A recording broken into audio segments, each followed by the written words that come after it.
Hello दोस्तों, नमस्कार। Bhojpuri rocket में आपका स्वागत है। भोजपुरी के एक king power star Pawan Singh, जी हाँ दोस्तों, उनका एक गाना आया है यूट्यूब पर, बहुत ही तेज़ी से वायरल हो रही है, जिस गाना का नाम है धनी हो सब धन। ये गाना यूट्यूब पर बहुत ही तेज़ी से वायरल हो रही है और ये गाना यूट्यूब को जाम कर दिया है दोस्तों। आप लोग जाइए सुनिए, आप लोगों को मिल जाएगा आशी म्यूजिक के यूट्यूब के चैनल पर। और इसे गाए हैं भोजपुरी का पावर स्टार पवन सिंह, शिवानी सिंह, और इसको लिखे हैं आशुतोष तिवारी जी, और म्यूजिक में सजाए हैं प्रियांशु सिंह। वीडियो में नजर आएंगे पवन सिंह और शालिनी। और ये गाना धनी हो सब धन 1 घंटा में 53,000 लाइक और 5.3 के व्यू प्राप्त किया है।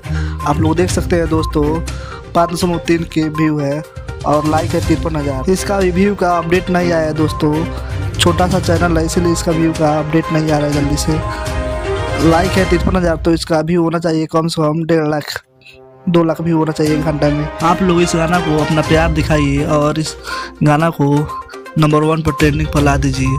और हमारे चैनल को सब्सक्राइब नहीं किए तो सब्सक्राइब करके हमारे चैनल से जुड़ जाइए।